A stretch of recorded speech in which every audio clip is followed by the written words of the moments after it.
أرأس تزينا أبتلو مستسالة مخفتي خلتيو بايتوتات أمباسادر تايز كسلاسي بابزحة دمسي بريزيدانت فيدرالي بمخان تشيمون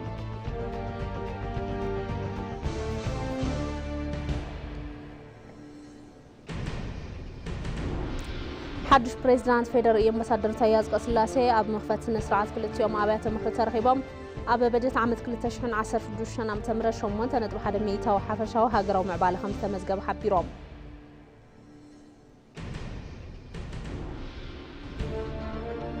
كابوتاي وان النتانة من قد أير فرونتير زخونة أوروبلان قدام مشات كاب سان دياغو ناب لاس فيغاس نابرر تحرمتنا حاب معلام هالوس بحاوز تقاط قالتلو ما بقس مخنيات ناصاري كان زخونة تغليطوم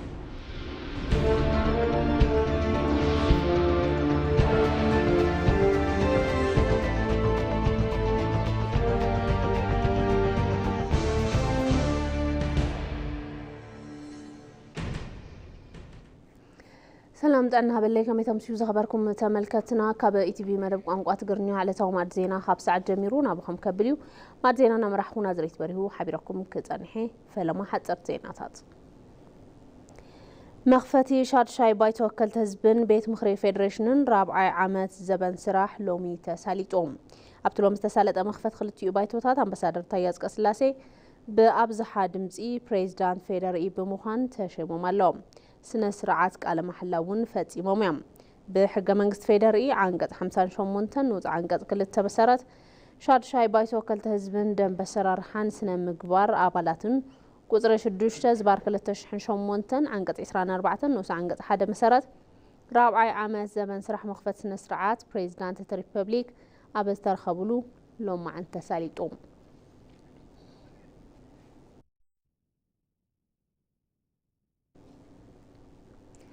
منغستي أب فتان اوان بمخان تخطاتال معباله مزغيبي يخبلو بريزيدانت فيدرالي تايز قسلاسي قليطوم اتوم بريزيدانت أب مخفتي سنة سرعات كلتيون بايتوتات بزقبروا مدره أب استفلاليو عقبن قلقلن نحلف زلنا كوانت خونه أب خلتشحن 10 فدوشن عام تمرت شمونتنت بحدا ميتاوي حفشو هاجراو معباله قطباخنا مزغب كيلنا ينايلوم هاجر بوقول ريفورم قطبا سقاتاتن بدوهتاتن نابع عدل بملواط ጭቡጥ ውጽኢት ይመጽኸም ዘሎ ዘርኢ ይኽብሉ ገሊጾም ቀጥታ ኢንቨስትመንት ወጻኢ ካብ ኣብ 2016 ዓመተ ምህረት 13.8 ሚእታዊ ዕብየት ከም ዘርአየ ብምግላጽ ብመሰረት እዚ 3.9 ቢልዮን ዶላር ኣሜሪካ ፍሰት ኢንቨስትመንት ከም ዝተመዝገበ ሓቢሮም ቁጠባና ዕዳጋ ዝመርሖ እናኾነ ብዓለም ተወዳዳሪ ንክኸውን መሰረቱ ካብ ነፀላ ዓውዲ ምዕባለ ናብ ብዙሕ ዓውዲ ቁጠባ ይሰጋገር ኣለውን ኢሎም أبا عود قطبة بزحلف عامات 6.9 مئتاوي عبيد بممزقا فتحاوي تربحنا تزبن خرقاقات مسارتين بركة مزلو نبريهم منقستين حلوة هفتي تفترون هنسات حملوها قطبان تمتب مهاو ممقلات بحملوها السر بزحلف 6 عماوتي 4 بليون فلستات نمتكال تخايلون لهم أبا عود إندستري 9.5 مئتاو معبالا مزقابو فريات عود مانفاكتشرين 59 مئتاو معبايون حبيرهم يم هفتي كلن بانكات كلتنت وحموش تريليون بر كم زبط حب مقلات تربحت موبايل بانكينج 39.6 مليون كم زبط حقليتهم شفان من قدي حدا 269 شحن 600 كم زبط حب مقلات قدر تربحتي نتوس 6 ماي 74.8 مليون كم زبط حن حفشاو هنتات قدب هداسة 19.7 مئتاوي كم استزازمن تزالبهم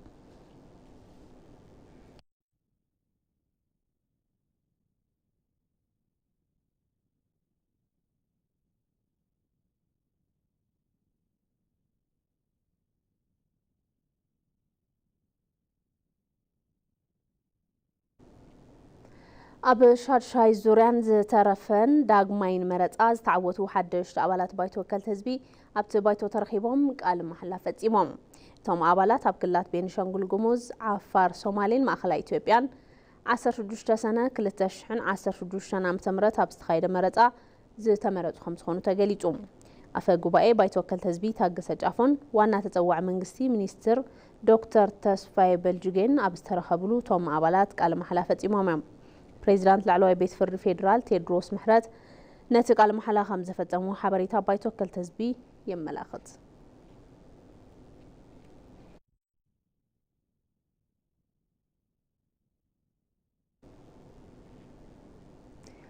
استفلاليو كفالات حبرس سبن مداركتي أكلاتن كل العفار نشدوش معلتاتنا كايدو بصنهم عراف ذات متخاب زعبا نزواد وزعبا بتوكلتهم نكوميشن هاجراو ذات إثيوبيا أركيبام ببرك هاجر بزقبر ذات ندخل زو كل تساتفتون مريج أميام أبتسنا سرعة رخكب مدارس جبرا كوميشن هاجراو ذات إثيوبيا بلين جبرا مدهن اتوم كاب كل العفار استاخبو زعباتات مستوم كاب كالوت كلا استاكبو أجنداتات أبتي ببرك هاجر زكايد جوباي قريبهم زت خجبر اللوميلن أبت معرف زتم تخاب زعبا أبت خلل كابزر كبر بعد شعتن وردات استمرتو لعلشهم موتمي توكلتي كفالات حبرت سبن أبت خلل كابزر كبو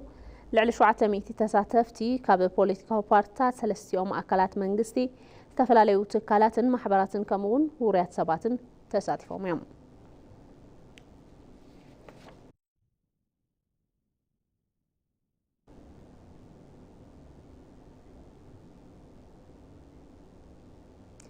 بروجكتات أديس أبا بقلتوف تزازيمهم نابع قلقالوت نخاطو يقبر اللوخ بلا كنتيبا محضر كتم أديس أبا أدان الشعب بفليتن تن كنتيبا محبراو ميديا نبزم حلالفو ملختي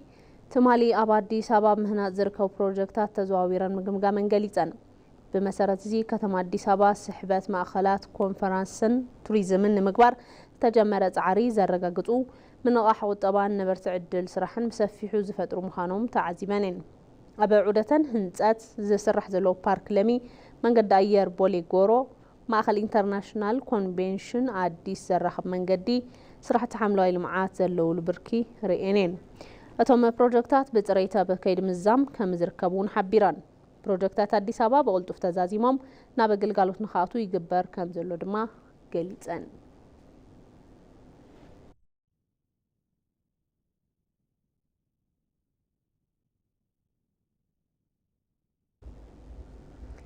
أب أقسم أب زلو خلت سميتن 30 كيلو فولت طابع مكفافل حيل إلكتريك توسخ ترانسفورمر نمتكال مدلاو يقبر كم زلو أبتتكال عود أوبريشن متحلالف مسمرن مكفافل طابع تاتن قليتهم أبت عود كاد سرح مكفافل طابع متحبري ريجناتن أيت زود أسمارة أبت مكفافل طابع حدا 225 ميجا فولت أمبير عقم زلو توسخ ترانسفورمر نمؤمات يسرح الليلهم ترانسفورمر نمتكال بزح الزوان تفلاليونا وتات ترانسفورمر كابز نبرلو طابع ناب كتما أخصم طابع مكفافل سرحتي مقعاز كم تجمرون تزاريبهم اتي ترانسفورمر تتكال كاب مقال عدو أخصم بعد حدا 230 كيلو فولتن كاب تكذا أخصم بعد كل 230 كيلو فولتن زلو مسمر بغلب السرعات بمتسار جريد سيستم نمتنخار زي حق زيلهم مكفافل طابع أخصم كاب خلتشن 10 أم تمر جميرو 5 ميجا فولت أمبير عقم زلوه بحد ترانسفورمر قلقالت نهاب 5 ركاب قلقالو زينا إثيوبيا صيبون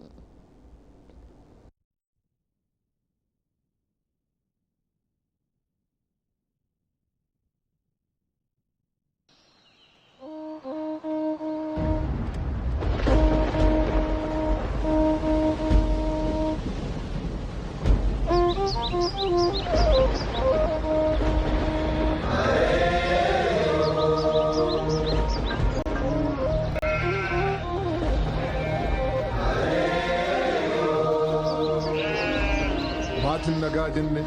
واتن نجاجنة ور نجاجنة بيجي نجاجنة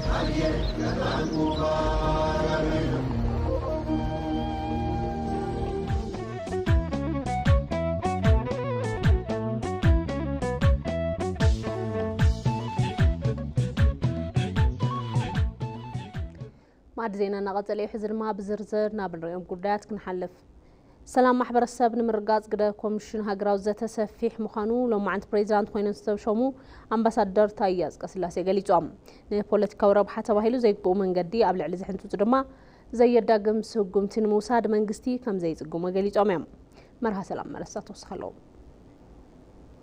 حتى لمعت محبر الساب نمملا اعريوم صفحت سعرتات تغيروم لينا عاوتات معتارو منقستي بالتفلاليو أقات أمتات انداقلتن انداترأين مصنحو أبلوم تقوينو نمزراب رحوق يخوني أما 8 مليون دولارات بسرنا يتوت هاجر حد سنتيم أيوزاتن ودو حورات منقستات نهاجر بمرحيا بمبال لتقبرت عار ملكيتو شلمات أبركيتو مدوارو يذكر ብዙሓት ዛዕወት ብርባዕትዩ ሸነኽ ሰላም ባይታ ኣብ ለሓዘሉ ኩነት ተልኾን ብዓቕን ክንደየናይ ምሰፍሐ ብምባል ይሓቱ ነዚ ዓጋተ ሓቂ ሃገር ንምግላሕ ልተፈላለየ ፍጻመታት እንዳተሳለጠ ከም ዝጸንሐን ከም ዝቕጽልን ፕሬዚደንት ፌደራሊ ኮይኖም ሎማዓንቲ ኣብ ስርዓት መኽፈቲ ዓመት ስራሕ ሻድሻይ ባይቶ ወከልቲ ህዝብን ኣብ ራብዓይ ቤት ምክሪ ፌደሬሽንን ፕሬዚደንት ፌደራላዊት ዲሞክራሲያዊት ሪፐብሊክ ኢትዮጵያ ብምዃኑ ተሾሙ ኣምባሳደር ታዬ አጽቀሥላሴ ሰላምን ውሕስናን ማሕበረሰብ ንምርግጋጽ ኣብ ሓድሽ በጀት ዓመት ዝግበር ምትዕርራይ ከም ዘሎ ገሊጾም እዮም። ይህ ዓመትን ህገ መንግስታዊ ስርዓቱን በመጠበቅ ኣብዚ ሓዝናይ ዓመት እውን ሕገ መንግስታዊ ስርዓት ብምሕላው ሰላምን ድሕነትን ዜጋታት ንምዕቃብ ሓላፍነትን ኣፈጻጽማን ዝመዓራረይሉ ክኸውን እዩ። ብቐጻሊ ብእናሃንጾ ዘላቐ ሰላም ኩሉ ብጽሒቱ ክዋጻእ ይግባእ። ሰላም ኢትዮጵያ ክህነጽ ከሎ ሃናጽን ነዳቕን ወታደር ሓሪሱን ኣርቢሑን ዝነብር ዜጋ መሃንዲስ ይኹን ሓኪም ነጋዳይ ይኹን ሸኽ ይኹን ቀሺ ወይ ከዓ ፓስተር ናይ ባዕሉ ማእገርን ዓምድን እምንን ማይን ሚስማርን ሞደሻን ብምሓዝ እጃሙ ኸብርክት ትጽቢት ይግባር። ማገርና ምሰሶ ጡብና ውሃ ምስማርና መዶሻ ይዞ እንዲቀርብና እንዲሰማራ ይጠበቃል። لتحانصص تلم سلام تتግባር ንምግባር ግደ ኮሚሽን ዘተሃገራዊ ሰፊሕ ምዃኑ ይብርሁ በሁሉም ዘርፍ ሰላም የማምጣትና የማረጋገጥ ተግባራት ብኹለ መዳይ ሰላም ጉድ ናይ ምግባር ዕማማት ጠመተ ተዋዩ እንዳ ተነጠፈሉ ዝመጸ ዛዕባይ ካብዞም ጻዕርታት እቲ ቀንደን ተጽራሕን ብኮሚሽን ሃገራዊ ዘተ ኣቢልካ ዝፍጸም ዘሎ እዩ። ኮሚሽን ሃገራዊ ዘተ ምዕራፍ ተግባራት ቅድመ ምድላው ዛዚሙ ኣብ 2016 ዓመተ ምህረት ናብ ብርኪ ዘተ ሰጊሩ እዩ። ብመዳይዚ ንኣዲስ ኣበባ ሓዊሱ ካብ ክልላት እታወት ዝኸውን ሓሳባት ምእካብ ተኻይሉ እዩ። እዞም ጻዕርታት ኣብ ቀጻሊ ኸይዲ ህንጸት ሃገረ መንግስቲ ዝህልዎም ግደ ሓደ ክልተ ኢልና ነናእሶ ኣይኸውነን። እቲ ኮሚሽን ዕርዮ መሰረታዊ ኣብ ዝኾነ ሃገራዊ ዛዕባታት ሓቋፋይ ሃገራዊ ዘተታት ብምስላጥ ዝሓሸ ሃገራዊ ምርድዳእ ንምፍጣር እንዳሰርሐ ይርከብ። ኣብ ከይዱ እውን ተኣማሚንካን ተቐራሪብካን ናይ ምስራሕ ባህሊ ንምዕባይ ጽርግያ ዝጸርግ እዩ። ንሰላም ማዕጾታት ክፉት ምዃኖምን ድልውነት መንግስቲ ኣተኣማማኒ ምዃኑ ዝገልጹ ፕሬዚደንት ፌደራሊ ኣምባሳደር ታዬ አጽቀሥላሴ ሰላማዊ ለይኾነ መስርዕ ምዕጋስ ጊዜኡ ኣይፈቕድ ክብሉ ሓሳቦም ይሰርዑ። በተናጠለም ይሁን በጋራ በሰላማዊ መንገድ ከማንኛውም ወገን ጋር ንሕድሕድ ይኹን ብሓበራ ምስ ዝኾነ ኣካል ሰላማዊ ብዝኾነ ኣግባብ ንምዝታይ መንግስቲ ኣብ ዝኾነ እዋን ድልው እዩ። ካብዚ ብዝረሓቐ ናይ ሓይሊ ኣማራፅታት ብምጥቃም ፖለቲካዊ ሸውሃት ንምርዋይ ዝግበር ዝኾነ ይኹን ተግባር መንግስቲ ልቢ ብምዕባይ ዝሓልፈሉ ዕድል ዕርዩ ዝጸበበ እዩ። ብዓቕሊ ማሕበረሰባዊ ረብሓ ንምዕቃብ ዝተኸደሉ ርሕቐት እኹል ምንባሩ ዝገልጹ ፕሬዚደንት ታዬ አጽቀሥላሴ ኣብ ልዕሊ ረብሓ ዜጋን ሰላምን ውሕስናን ሃገር ንምጽላው ለይግብኦ ምንቅስቓስ ኣብ ዝገብሩ ሕጋዊ ስጉምቲ ከም ዝውሰድ ብኣጽንዖት ኣመላኺቶም እዮም። ፕሬዚዳንት ፌደራሊ ታዬ አጽቀሥላሴ ኣብ ዝተዛዘመ በጀት ዓመት 6.9 ሚእታዊ ዓመታዊ ዕቤት ቁጠባ ምምዝጋብ ከም ዝተኻእለ ገሊጾም። ፕሬዚዳንት ታዬ ብሓፈሻ 700 ሚልዮን ኩንታል ሃገራዊ ቀንዲ ፍርያት ዝራእቲ ምፍራይ ከም ዝተኻእለ እውን ኣብሪሆም እዮም። ጌታቸው ኣለሙ ዝርዝር ሒዙሎም። ክነት ክብር በኢትዮጵያችን ጸንቶ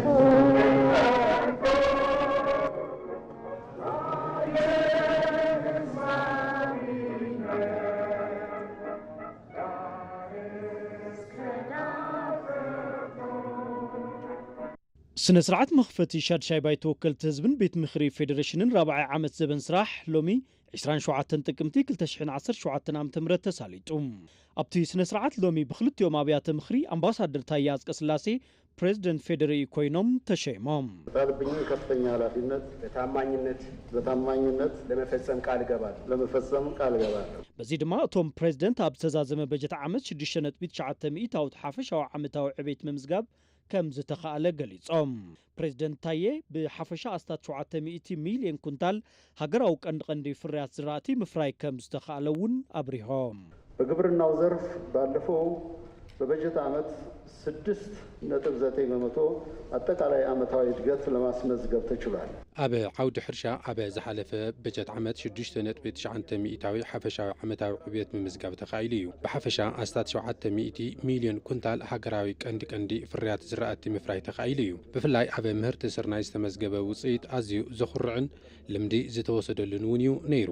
ኣብ 2016 በጀት ዓመት ኣብ እዋን ቀብዒ 122 ሚልዮን ኩንታል ብመስኖ 107 ሚልዮን ኩንታልን ብሓፈሻ 230 ሚልዮን ኩንታል ስርናይ ኣብ ሃገርና ተሓፊሱ እዩ በዚ ድማ ኣብ ታሪክ ንፈለማ እዋን ስርናይ ንወፃኢ ብምልኣኽ ሸርፊ ወፃኢ ዝተረኸበሉ ካልኣይ ተኸታታሊ ዓመት እዩ ነይሩ ኣብ ፍርያታት ሩዝን ዕፉንን እውን እናተወገነ ዘሎ ተግባር ፍርያት ምዕባይ ልዕል ኢልና ከም ዝተዓዘብናዮ ሓፈሻዊ ሃገራዊ ፍርያት ኣስታት 700 ሚልዮን ኩንታል ንክኸውን ብምስራሕ ንዕዳጋ ወፃኢ ንክነቕርብ በሪ ከፊቱ እዩ ኣብ 2015 ዓመተ ምህረት እንትሕረሰ ዝነበረ መሬት 20.3 ሚልዮን ሄክታር መሬት እንትኸውን ኣብ 2016 ዓመተ ምህረት ተወሳኺ 5.9 ሚልዮን ሄክታር ብምውሳኽ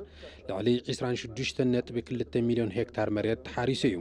ኣብ እዋን ቀውዒ ሓጋይ መስኖን ጽድያን ሆርቲካልቸር ወይ ድማ ኣሕምልትን ፍራምረን ንምልማዕ ብምኽኣሉ ኣብ ዓውዲ ሕርሻ ርኡይ ለውጢ እናምጽኣና ምዃንና መርኣያ እዩ ፕሬዚደንት ታዬ ኣብ ዘቕረብዎ ሞሽን ኣብ ወፍሪ ትሩፋት ሌማት ኣብ ዝሓለፈ በጀት ዓመት ኣብ ኩለን ክልላት ልዑል ምህርቲ ምሕፋዝ ከም ዝተኻኣለ እውን ገሊጾም በሌማት ትሩፋት ንቅናቄ በሁሉም ክልሎች ከፍተኛ ምርት ተገኝቷል ኣብ ወፍሪ ጸጋታት ሌማት ኣብ ኩለን ክልላት ልዑል ምህርቲ ተሓፊሱ እዩ ኣብ እንስሳን ውፅኢት እንስሳን ኣብ መዓርን ፍርያታት ዓሳን ዘተባብዑ ውፅኢት ተረኺቡ እዩ ብመንጽር ተዋጽኦ እንስሳ እንቁላሊሕ ብቁጽሪ 5.7 ቢልዮን ፍርያት ጸባ 10 ቢልዮን ሊትሮ ምህርቲ ስጋ 607,000 ቶን ስጋ ደርሆ 208,000 ቶንን ምህርቲ መዓር 272,000 ቶን ምፍራይ ተኻኢሉ እዩ በዚ ድማ ዜጋታት የጋጥሞም ንዘሎ ናህሪ ዋጋ ንምጽዋር ተወሳኺ ዕድል ስራሕ ንኽረኽቡን ኢሉ እውን ካብ ባዕሎም ሓሊፉን ዕዳጋ ንከቕርቡን ኣኽኢሉ እዩ መንግስቲ ንሓለዋ ተፈጥሮን ህንጸት ሓምለዋይ ኣሰርን ትኹረት መሃቡ ዘረድኡ ፕሬዚደንት ታዬ ብሓምለዋይ ኣሰር 50 ቢልዮን ፈልስታት ንምትካል ብመሰረት ተተሓዘ ትልሚ ኣብ ዝሓለፉ 6 ዓመታት 4 ቢልዮን ፈልስታት ምትካል ከም ዝተኻእለ ሓቢሮም ብፍላይ ድማ ኣብ 2016 ዓ.ም እትተክል ሃገር ዘጽንዕ ወለዶ ብዝብል ቴማ 7.6 ቢልዮን ፈልስታት ከም ዝተተኸሉ ኣረዲኦም መንግስት ለተፈጥሮ ጥበቃና ለአረንጓዴ ኢኮኖሚ ግንባታ ትኩረት መስጠቱ ይታወቃል መንግስቲ ንሓለዋ ሃፍቲ ተፈጥሮን ህንጸት ሓምለዋይ ኣሰርን ትኩረት መሃቡ ዝፍለጥ እዩ ብሓምለዋይ ኣሰር 50 ቢልዮን ፈልስታት ንምትካል ብመሰረት ዝተተሓዘ ትልሚ ኣብ ዝሓለፉ 6 ዓመታት 40 ቢልዮን ፈልስታት ንምትካል ተኻኢሉ እዩ ኣብ 2016 ዓመተ ምህረት ድማ እትተክል ሃገር ዘጽንዕ ወለዶ ብዝብል ቴማ 7.6 ቢልዮን ፈልስታት ተተኺሎም እዮም ሃገርና ሓምለወይትን ልምዕትን ንምግባር ብመሰረት ዝተተሓዘ ትልሚ ሎሚ ዘበን ኣብ ሓንቲ ፀሓይ ጥራይ 615 ሚልዮንን 700,000 ፈልስታት ብምትካል ሓድሽ ምዕራፍ ንምጽሓፍ ክኢልና ኢና ኣብ ዓውዲ ኢንዱስትሪ ኣብቲ በጀት ዓመት 9.2 ሚእታዊ ዕብየት ዝተመዝገበ እንትኸውን ካብ ውሽጢ እዚ ላዕለዋይን ማእኸላዋይን ማኒፋክቸሪንግ ንእሽተይ ዓውዲ 10.2 ሚእታዊ ዓብዩ እዩ ኣብ ዓውዲ ማኑፋክቸሪንግ ዘለዉ ማሕለኻታት ንምፍታሕ ከምኡ ልምዓት እቲ ዓውዲ ብዘላቕነት ንምርጋጽ ኢትዮጵያ ተፍሪ ብዝተሰየመ ወፍሪ ትካላዊ ብዝኾነ ኣገባብ ተግባራዊ እናኾነ ይርከብ بمسارة زوافري بستوصلوا جبوطات سجمتات عاقم من مفرع عود مانيفاكتشرينج 5,900 بتصحيو بتصحيت عداقة وش تعدي 400 تبتصح كلتا نت بشمونته بليون دولار زوج عطاو مهرتي مانيفاكتشرينج نمتكا تخيليو توم بريزيدنت اب عود اندستري ملكيتهم ابذهبوا مبرهي ابت بجت عمت 9.200 عبيت كم تمزغبه غليصم كاب وشت زي لعلوين ماخلاوين مانيفاكتشرينج حدش بريزيدنت فيدرالي امباسادور تاياز قسلاسي اب مخفت سنه سرعات كلتيوم ابيات مخري ترخيبهم اب بجت عمت 2010 عام تمره شومنتنت وحده ميتاوي حفشاو هاجراو معباله 5 مزغبه حبيروم اتوم بريزيدنت هاجر بقل ممحش وطبا سغاتات نعبدل بملواط ጭቡጥ ውጽኢት የምጽኸም ዘሎ ዘርኢ ይኽብሉን ገሊጾም ፍሳም መብራህት ተወስኸሎም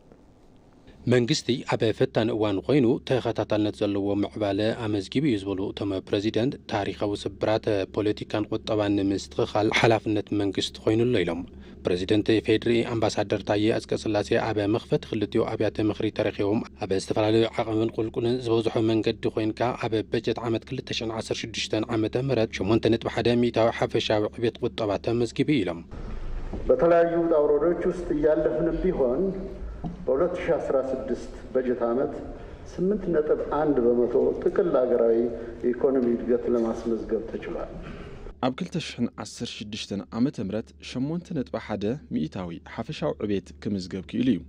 እዚ ሃገር በቀል ምምሕያሽ ቁጠባ ስጋኣታትን ፈተናታትን ናብ ዕድል ብምልዋጥ ጭቡጥ ለውጢ የምጽእ ከም ዘሎ መረጋገጽ እዩ። ቀጥታ ኢንቨስትመንት ወጻኢ 2016 ዓመተ ምህረት 13.8 ሚታዊ ዕብየት ከም ዘመዝገበ እቶም ፕሬዚደንት ገሊጾም እዮም። በዚ ድማ 3.9 ቢልዮን ዶላር አሜሪካ ዋሕዚ ኢንቨስትመንት ከም ዝተመዝገበ ፕሬዚደንት ፌድሪ ታዬ አጽቀሥላሴ አብሪሆም የውጭ ቀጥተኛ ኢንቨስትመንት ባሳለፈው በጀት ዓመት 13.8 በመቶ እድገት ያሳየ ሲሆን ኣብ ዝሓለፈ በጀት ዓመት 13.8 ሚታዊ ዕብየት ካብ ቀጥታ ኢንቨስትመንት ወጻኢ ዝተረኸበ ኮይኑ 3.9 ቢልዮን ዶላር አሜሪካ ኢንቨስትመንት ዋሕዚ ከም ዝተመዝገበ ክገልጽ ደሊ በዚ ድማ ን4 ሚልዮንን 250 ሺህ ዜጋታትን ዕድል ስራሕ ተፈጢሩ እዩ። ዕድል ስራሕ ወጻኢ ድማ 379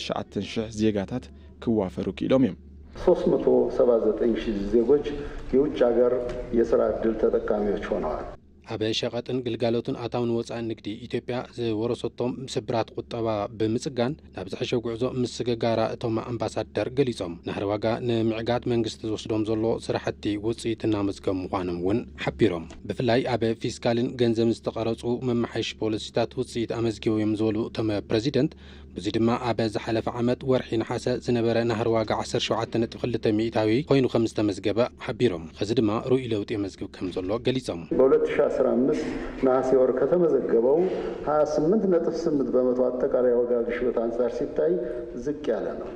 ኣብ 2015 ዓመተ ምህረት ወርሒ ነሓሰ ካብ ዝተመዝገበ ዝቕባበ ዋጋ እንትርአ 28.8 ሚእታዊ ከም ዝቐነሰ መረጋገጽ እዩ። ኣቑሑት ሸቐጥ ንዜጋታት ብዝተመጣጠነ ዋጋ ንምቕራብ ዓዳግን ሸያጥን ብቐጥታ ዘራኽቡ ካብ 407 ማእኸላት ዕዳጋ ቀዳምን ሰንበትን ናብ 166 ማእኸላት ምስፋሕ ተኻኢሉ እዩ። ኣብቲ ዝተዛዘመ በጀት ዓመት ንግዲ ወጻኢ ንምስፋሕ ዓበይቲ ተግባራት ከም ዝተወገኑ ዝገለጹ ፕሬዚደንት ታዬ አጽቀሥላሴ ሓደሽቲ መባጽሒ ዕዳጋ ብምስፋሕ ኣበ ሸቐጥ ንግዲ ወጻኢ 3.8 ቢልዮን ዶላር ምርካቡ ሓቢሮም እዚ ምስ 2015 በጀት ዓመት እንትነጻጸር 4.8 ሚእታዊ ኣፈጻጽሚ ዕብየት ከም ዘርአየ አብሪሆም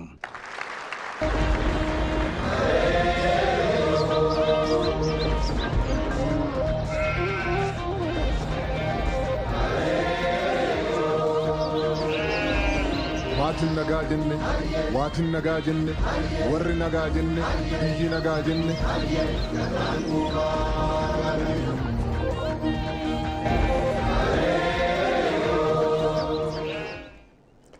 በዓል ኢሬቻ ሎም ዘበን ፍሉይ ምስሊ ከም ዝነበሮ ኣባ ገዳታት ገሊጾም በሚልዮን ዝቁጠሩ ህዝብታትን ዑደተኛታትን ዝተረኸብሉ በዓል ኢሬቻ ሆራ ፊንፊኔን ሆራ ሃርሰዲን ብሰላም ከም ዝተኸበረ ፖሊስ ፌደራል ኢትዮጵያ ኣፍሊጡ እዮም። ሙሉ ብርሃን ግርማይ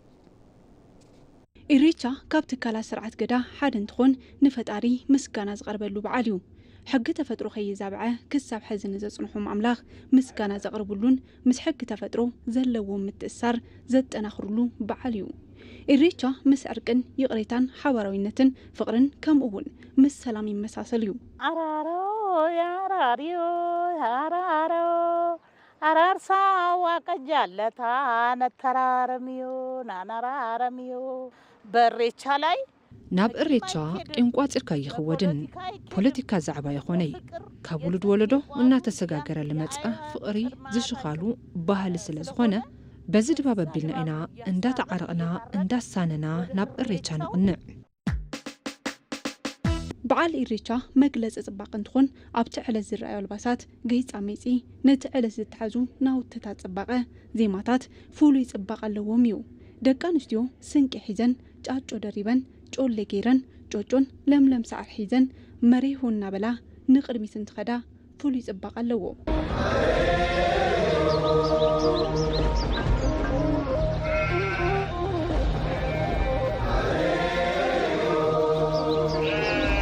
ብመሰረት እውን እዚ ካብ ሃገር ሓሊፉ ጠመተ ዑደተኛታት ወፃኢ ዓዲ ዝስሕብ በዓል ኢሬቻ ብውሳነ ኣባገዳታት መስከረም 25 ኣብ ከተማ አዲስ አበባ ብድሙቕን ብሰላማዊ መንገዲ ተኸቢሩ እዩ። ነቲ በዓል መሪቆም ዝኸፈቱ ኣባገዳታት እውን በዓል ኢሬቻ ለምዘበን ፍሉይ ከም ዝነበረ ኣልዒሎም እዮም። ዘንድሮ ኢሬቻ ለምዘበን ካብቲ ሕሉፍ ፍልይ ዘብሎ ጽባቐ ሰባት መውሳኺ እዩ። አዲስ አበባ ካብቲ ዝቐደመ እዋን ማዕሪጋ ትረአ ኣላ። ካልእ ከተማ መሲላ እያ። እዚ ካብቲ ዝቐደመ ፍልይ ዘብላ እዩ ብጣዕሚ ደስ ብዝብል ኩነታት ውሕስ ሰላምን ናብ ኢሬቻ እናኸድና ንርከብ ማንኛውም ብሔር የራሱ የሆነ ወግና ባህል አለው ዝኾነ ብሔር ናይ ባዕሉ ባህልን ልምድን ኣለዎ ናይ ባዕሉ መመሓዳደሪ ሕግን ባህልን ኣለዎ በዚ ድማ ኢትዮጵያውያን ነንሕድሕድና ንከባበር ንተሓባበር ሃገርና ኢትዮጵያ ንሃነጽ ብሔር ብሔረሰባት ብሰላምን ሓድነትን ዝበዓል በዓል ስለ ዝኾነ ብሃይማኖት ደንበ ከይፈለና ብዘርኢ ከይተፈላለና ሕብሪ ከይመመና ኣብ ዝተፈላለዩ ኩነታት ምክፋላት ከይዓስል ከም ቀደምና ኢትዮጵያውያን ናብ ሓደ ሰሚርና ኩልና እጃምና ክንዋፃእ ይግባእ ንበዓል ኢሬቻ ሆራ ፊንፊኔ ካብ ዝተፈላለዩ ከባቢታት ዝመጹ ርእይቱ ሃብቲ እውን በዓል ኢሬቻ ለምዘበን ዝተረጋግዕን ሰላማዊ ከም ዝነበረ አልዒሎም እዮም የዛሬው ዋው በጣም ጥሩ ነው ሁሉም ቦታ የሰላም አስከባሪዎች አሉ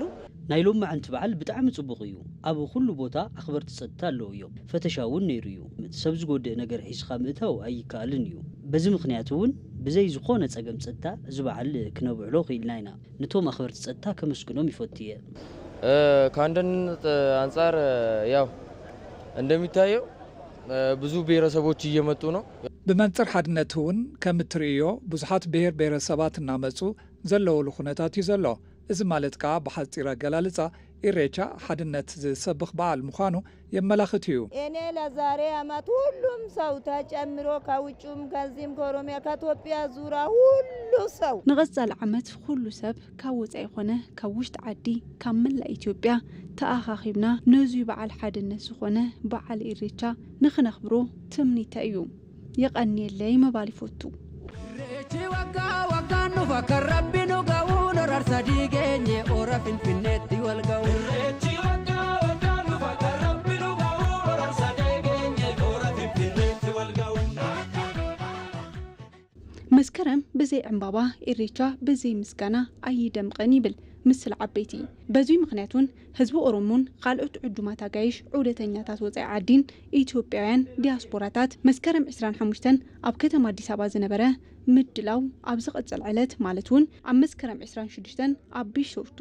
ሆራ ሃርሰዴ ተረኺቦም ዓለም ንዝፈጠረን ተፈጥሮ ንዝመሃዘ ኣምላኽ ምስጋኖኦም ኣቕሪቦም እዮም ኢሬቻ በዓል ምስጋና ካብ ምዃን ብዝሓለፈ ጠመት ዑደተኛታት ወጻኢ ዓዲ ዝስሕብ በዓል ንምዃን ክኢሉ እዩ ካብ ኣየርላንድ የመጽአ ኣዝዩ ዝገርም እዩ ኢትዮጵያ ብመዳይ ቱሪዝም ዘይተነኸ ጸጋ ከም ዘለዋ ተዓዚበ ኣለኹ ዜጋታት ዝተፈላለዩ ሃገራት ነዚ ጸጋ መጽኦም ክርዩ ይዕድሞም ካብ ቱርኪያ የመጽአ እዚ በዓል ኣዝዩ ጽቡቕ እዩ ህዝቢ ኢትዮጵያ ተቐባል ጋሻ እዩ ከም መሓዛ ይዝቕበለካ ጻኒሕትና ሰላማዊ ቡና በልካ ምግቢ ኣዝዩ ደስ በሃሊ ኣዚና ንመስገን በሚልዮናት ዝቁጸሩ ህዝብታት ኣባ ገዳታት ሓደ ስንቂታትን ካብ ዝተፈላለዩ ከባቢታት ሃገርናን ካብ ጎረባብቲ ሃገራት ከምኡውን ዑደተኛታት ወጻኢ ዓዲ ዝተሳተፉሉ በዓል ኢሬቻ ሆራ ሃርሰዴን ሆራ ፊንፊኔ ብዘይ ዝኾነ ጸገም ብሰላማዊ መንገዲ ምዝዛሙ ፌደራል ፖሊስ ኢትዮጵያ ኣፍሊጡ እዩ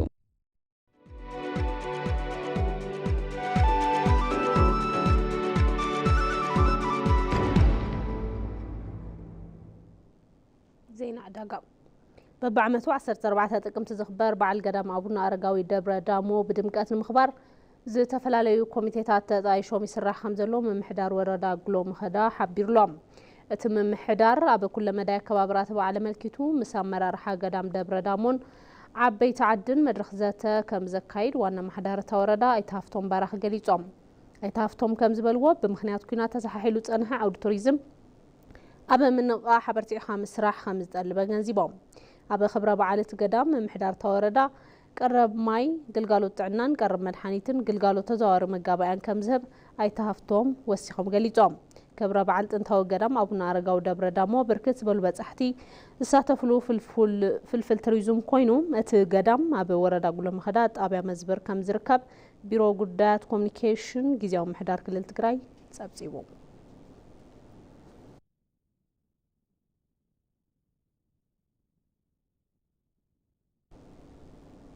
زينو صايم ዋንነታ ናይ መንገዲ ኣየር ፍሮንቲየር ዝኾነት ኣውሮፕላን ቀዳም ምሸት ካብ ሳንዲያጎ ናብ ላስ ቬጋስ ናበረረ ድሕሪ ምጽናሕ ኣብ ምዕላብ እናሃለወት ብሓዊ ዝተቃጸለትሉ መበገሲ ምኽንያት እናተጻረየ ከም ዝኾነ ተገሊጾም حدميتن تسعان منقرنياتاتن شوعات أبالات برران حيزان تقعدت نبرت أوروبلان أب عالم لخا معرفون فرتي هاري ريد كتعلم كتبل أبتقاقم مآتكن برا حاون ترايوم بزد ما سرحتنياتات وان حدقات حاونو مدفع أبز قبر وربر بتحاو 5 فوون منقرنياتات بزي زخون يخون قدات كوت وو 5 خالون تكوبانيا بتويتر قطو فليتوم ما بقست حدقا مرمرة 5 ركب دما منقر داير هاري ريد محبارو ABC News تسابسيبوم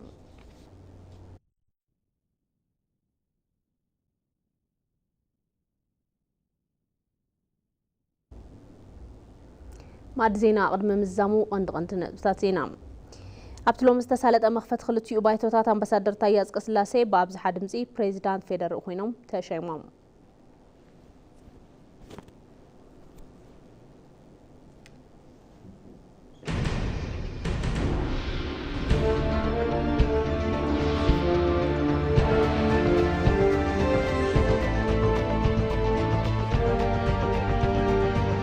حدوش بريزيدانت فيدر أمباسادر تاياز قسلاسي مخفت سنة سرعات كلتيوم أبايت مخفت ترخيبهم أبا بجت عمد كل تشحن 16 عام تمرة شمون تنت بحد مئتاوي حفشاو هاجروا معبالة 5 مسقبة حبيرو